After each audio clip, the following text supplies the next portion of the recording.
Assalamualaikum warahmatullahi wabarakatuh. Perkenalkan nama saya Nisa Diva Azara dari kelas 11 3 kelompok kolera. Nah, saat ini saya akan menjelaskan tentang website yang telah saya dan tim saya buat. Saya akan menjelaskan tentang peran pemerintah. Nah, apa saja sih peran pemerintah dalam menanggulangi uh, wabah dari kolera ini? Yang pertama adanya sosialisasi tentang pengenalan gejala dari suatu wabah tersebut kepada masyarakat. Nah, sosialisasi ini dilakukan dari pemerintah kepada masyarakat itu untuk meminimalisir terjadinya penyebaran kepada manusia. Sosialisasi ini dilakukan oleh pemerintah daerah, terutama sistem pemerintah yang bertugas langsung ke masyarakat. Contohnya seperti RT, RW, dan juga lembaga kesehatan setempat seperti puskesmas. Yang kedua, adanya penanganan khusus bagi yang mengalami gejala yang sama yang ditimbulkan dari penyakit tersebut. Nah, misalnya ada seseorang yang memang mengalami gejala yang sama seperti yang ditimbulkan ketika seseorang mengidap penyakit kolera, maka akan ditindaklanjuti secara medis. Yang ketiga, adanya larangan bagi masyarakat untuk melakukan kegiatan yang bersifat massal yang meliputi kegiatan kontak fisik. Nah, perlu digarisbawahi bahwa tinggal serumah dengan penderita kolera memang dapat meningkatkan resiko seseorang untuk menderita kolera. Tapi bukan berarti penyakit kolera ini bisa menular dari orang ke orang secara langsung, karena pada faktanya bakteri kolera tidak bisa masuk ke dalam saluran pencernaan kecuali bersama makanan maupun minuman. Yang keempat adalah membentuk tim khusus untuk menekan penyebaran virus kolera. Nah, pembentukan tim khusus ini begitu penting dan didesak oleh masyarakat. Salah satu contoh kasus babi yang terkena kolera di daerah Sumut. Jadi waktu itu pemerintah langsung membentuk tim khusus yang melibatkan para stakeholder.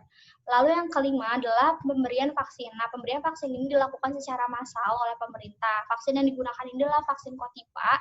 Jadi vaksin ini merupakan vaksin kombinasi dari vaksin kolera, tifus, paratifus, dan pemberian vaksin pun tidak sembarang dilakukan. Jadi perlu dosis khusus sesuai dengan usianya. Nah, selanjutnya saya akan menjelaskan bagaimana cara saya membuat laman ini. Saya akan menjelaskan dua, bagaimana cara saya memasukkan gambar pada HTML, dan yang kedua bagaimana caranya saya membuat link untuk menghubungkan halaman. Jadi ketika kalian menyentuh pada situs yang bagian kategori ini, kalian akan diarahkan ke halaman yang berbeda tetapi masih dalam situs yang sama. Nah, ini contohnya. Tapi jika kalian menyentuh pada berita lainnya, contohnya seperti ini, kalian akan diarahkan ke halaman yang berbeda dengan situs yang berbeda juga. Gitu. Nah, sekarang saya akan saya akan memberitahu tentang internal link dan juga external link, karena saya menggunakan internal link dan external link. Sebelumnya apa sih itu link? Jadi link itu merupakan elemen HTML yang berfungsi untuk menghubungkan suatu halaman web ke halaman web yang lain. Jadi link ini biasanya juga dikenal sebagai anchor tag karena ya dibuat dengan tag A. Nah, link ini dibagi menjadi dua, ada internal link sama external link. Jadi internal link itu contohnya seperti kategori yang telah saya tadi tampilkan, dan juga external link. External link ini sama seperti berita lainnya. Lalu, nah ini adalah contoh internal link. Jadi internal link itu contohnya seperti indeks HTML ke about HTML. Jadi digunakan untuk menghubungkan halaman satu dengan halaman yang lain. Nah, ini contoh internal linknya. Jadi artinya ketika kalian mencet kata about us di situ, kalian akan diarahkan untuk membuka about HTML. Lalu setelah itu ada external link. External link ini jadi dari indeks HTML ke facebook.com. Itu contohnya.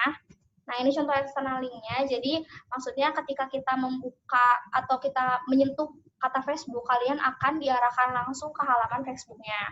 Lalu setelah itu juga ada atribut-atribut link. Jadi, atribut-atribut link ini contohnya seperti href, terus target, title, rel, dan lain-lain. Nah, atribut ini digunakan untuk memberitahu link target membukanya kemana. Contoh misalnya targetnya itu adalah di jendela baru atau di tab baru, jadi makanya kita harus menggunakan kata blank. Nah, ini contohnya. Jadi, blank Facebook, berarti nanti akan diarahkan ke halaman Facebook.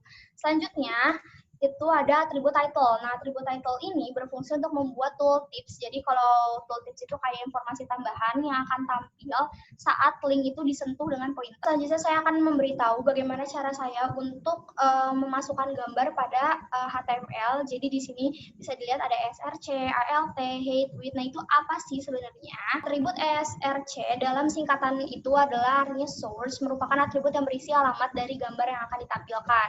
Lalu juga ada atribut alt. Jadi ALT ini merupakan singkatan dari Alternative Description, di mana ALT digunakan untuk keterangan dari gambar jika gambar tersebut gagal ditampilkan oleh browser, atau jika web browser telah disetting untuk tidak menampilkan gambar. Jadi saya juga menggunakan ini.